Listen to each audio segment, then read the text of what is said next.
Soni coaching classes में आप सभी लोगों का बहुत बहुत स्वागत है।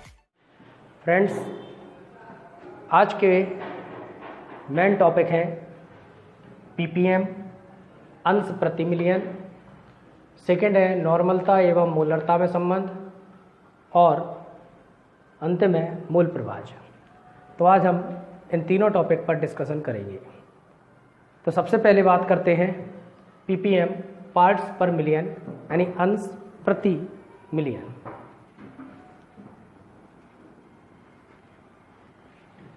फ्रेंड्स, कोई भी विलयन हो और जब उस विलयन में विलय की मात्रा बहुत कम हो, बहुत ही सूक्ष्म हो, या हम कह सकते हैं हमारा विलयन तनु हो, तब उस विलयन की सांद्रता को हम पीपीएम में व्यक्त करते हैं। ठीक है ना? यानी कोई भी विलयन है, उस विलयन में विलय की मात्रा अत्यंत सूक्ष्म हो, तब उस विलयन की सांद्रता को हम पीपीएम में व्यक्त करते हैं। इसको परिभाषित हम निम्न प्रकार कर सकते हैं। जैसे हमने एक पात्र में विलयन भर दिया, ये जो विलयन है, तो इसमें विलयन के 1 मिलियन ग्राम, तो विलयन के 1 मिलियन ग्राम में उपस्थित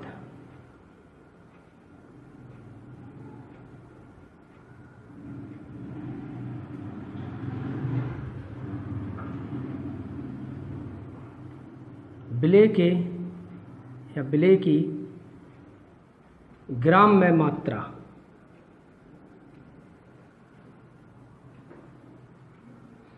उस विलयन की पीपीएम में सांद्रता कहलाती है। ठीक है फ्रेंड्स, यानी कि कहने का मतलब है हमारा कि किसी विलयन के 1 मिलियन ग्राम में उपस्थित 1 मिलियन ग्राम, और 1 मिलियन ग्राम में होते हैं 10 लाख, तो किसी विलयन के 1 मिलियन ग्राम में उपस्थित विलय की ग्राम में मात्रा, विलय की ग्राम में मात्रा उस विलयन की पीपीएम में सांद्रता कहलाती है। पीपीएम इक्वल टू होता है विलय का भार ग्राम में बटे विलयन का भार ग्राम में इंटू 10⁶। ये इसका फॉर्मूला है।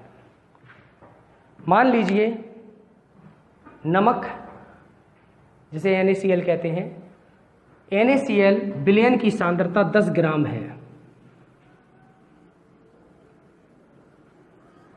NaCl विलयन की सांद्रता कितनी है? 10 ग्राम है। तो इसका अर्थ क्या होगा?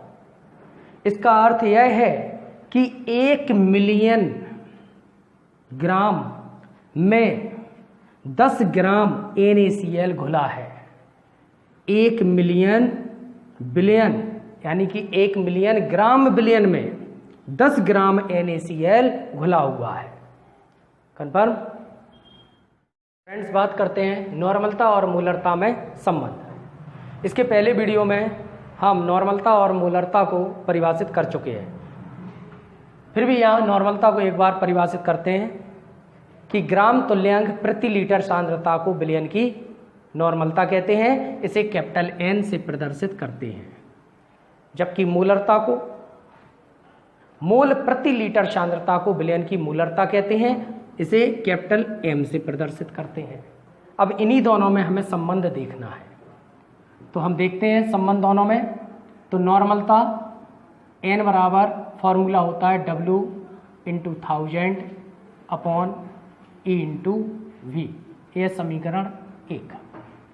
मूलरता M equal to W into 1000 upon M dash into V, समीकरण 2। समीकरण 1 व 2 को हल करने पर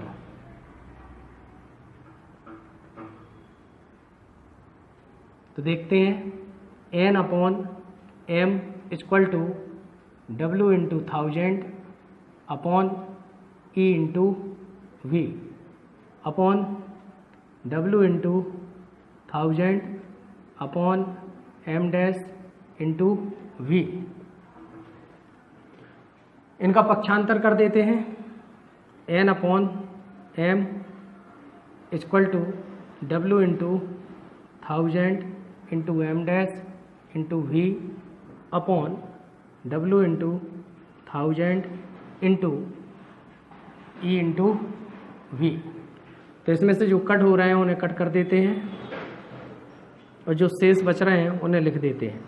तो n/m = m dash upon E, या इसको हम लिख सकते हैं नॉर्मलता इंटू तुल्यांकी भार बराबर मूलरता इंटू अणुभार। नॉर्मलता इंटू तुल्यांकी भार = मूलरता इंटू पदार्थ का अणुभार। ओके फ्रेंड्स, तो यही दोनों में संबंध है। अब हम बात करते हैं मूल प्रभाज की। तो मूल प्रभाज को परिभाषित कैसे करते हैं वो देखते हैं। फ्रेंड्स, हम लोग जानते हैं कि एक विलयन में 2 घटक होते हैं। एक होता है विलेय और दूसरा घटक होता है विलायक। और ये हमारा पूरा क्या है? विलयन। तो इसी विलयन के 2 घटक हैं, विलेय और विलायक। तो जब किसी विलयन में, ठीक है ना, विलेय और विलायक के जो मूलों की संख्या होगी तो वही उस विलयन क्या मूल प्रभाज कहलाएगी। अब इसको परिभाषित कैसे कर सकते हैं? तो किसी विलयन में उपस्थित विलेय और विलायक के कुल मूलों की संख्या को मूल प्रभाज कहते हैं। किसी विलयन में उपस्थित विलेय और विलायक के कुल मूलों की संख्या को मूल प्रभाज कहते हैं। मूल प्रभाज को 2 प्रकार से व्यक्त किया जा सकता है। नंबर 1, विलेय का मूल प्रभाज। नंबर 2, विलायक का मूल प्रभाज। तो सबसे पहले बात करते हैं विलेय के मूल प्रभाज की। तो किसी विलयन में उपस्थित विलेय के मूलों की संख्या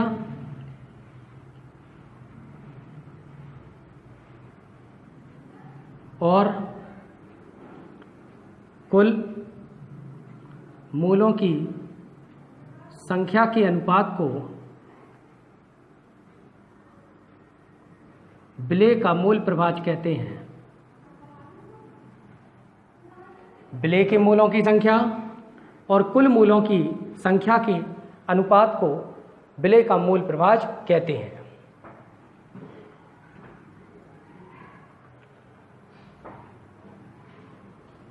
ठीक है फ्रेंड्स, डेफिनेशन कि विलेय के मूलों की संख्या और विलयन में उपस्थित कुल मूलों की संख्या के अनुपात को विलेय का मूल प्रभाज कहते हैं। विलेय के जो मूलों की संख्या होती है उसे n1 से शो करेंगे और विलयन में उपस्थित जो कुल मूलों की संख्या होगी उन्हें हम n1 प्लस n2 से प्रदर्शित करेंगे। ठीक है ना। तो यहां पर विलेय का मूल प्रभाज हो जाएगा विलेय के मूलों की संख्या बटे कुल मूलों की संख्या, अर्थात n1/n1 प्लस n2। अब बात करते हैं विलायक का मूल प्रभाज। तो विलायक का मूल प्रभाज किसे कहेंगे? तो यहां पर हम कर देते हैं विलायक के मूलों की संख्या और विलयन में उपस्थित कुल मूलों की संख्या के अनुपात को विलायक का मूल प्रभाज कहते हैं। विलायक का मूल प्रभाज कहते हैं। डेफिनेशन फ्रेंड्स बिल्कुल सिमिलरिटीज है दोनों में कि विलायक के मूलों की संख्या और विलयन में उपस्थित कुल मूलों की संख्या के अनुपात को विलायक का मोल प्रभाज कहते हैं। विलायक का मोल प्रभाज बराबर हो जाएगा N2/N1 प्लस N2। ओके, जहां N1 विलेय के मूलों की संख्या है और N2 विलायक के मूलों की संख्या है। ओके फ्रेंड्स, इसके नेक्स्ट वीडियोस में अब हम कुछ न्यूमेरिकल्स लगाएंगे। Okay, thank you very much.